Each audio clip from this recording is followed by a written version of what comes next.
before that, allow us to introduce ourselves. I am Mariel Acas, and I am Regis Luso. So first question, sir.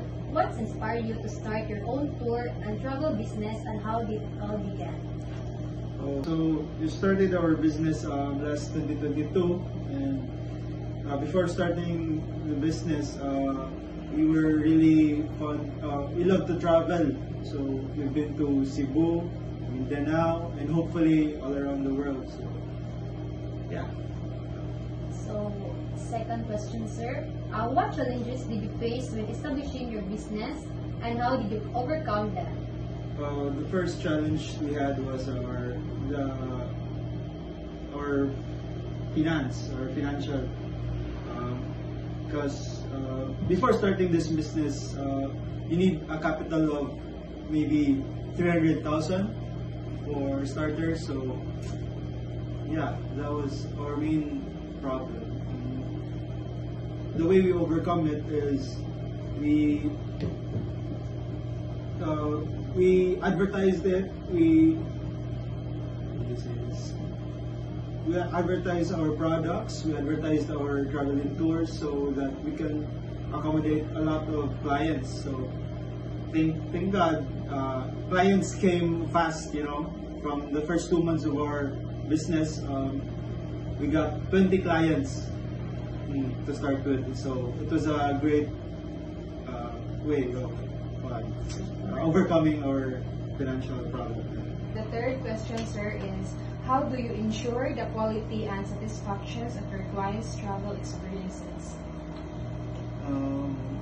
Sa among kuan, every time daghan naman may client, so every time na may client, like mangutana may after mahuman ng tour, mangutana may sa ilang maingon, sa ilang review, say say maingon nila kay in this way we can adjust on the next tour without. Yeah.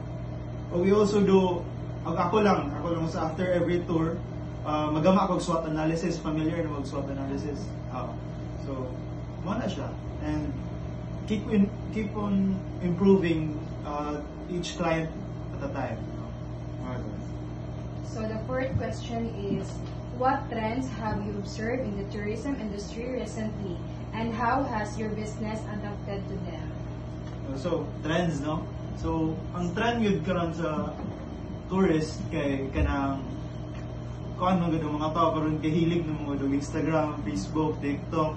So sa our part, we try to adapt by sharing reels, TikTok videos. So nami mga nana, post may ganun na para lang bitaw ma-capture sa mga tao, makita, malabyan mo na sa newsfeed, samot na ang kuan, kaya bitong hashtags, makatabang mo na sa reels, sa videos. So butang na mga dog sa gunsa, yung butang sa reel, hashtag Panglao, hashtag coral reefs, hashtag sa gunsa na naguna. Every time na mo search yung Panglao, apil man na sa hashtag. So makasabay po mi sa trend ba nga, uy, nindot kaning traveling tours, dumulong traveling tours kay kuan sila, murag batanon kayo kanang get up kay mana siya. Hila yung hashtag siya. The next question, sir. So what are your future plans or goals for expanding or improving your tour and travel services? So one of my future plans is making partnerships sa other countries. Okay. Mamana, Panglao is now a rising tourist spot.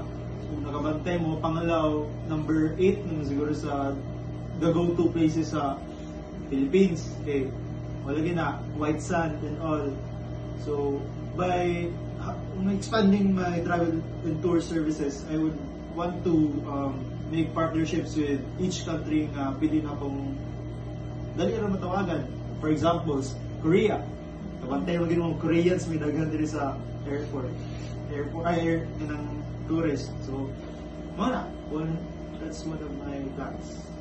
So for the last question, sir, what is your message or advice to tourism students who aspire to succeed in this industry? So for tourism students, isa lang, I would want you to be resilient because,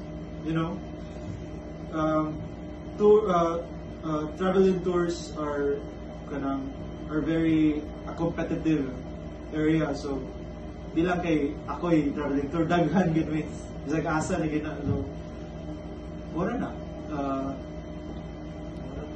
So that's all, sir. Thank you for your time and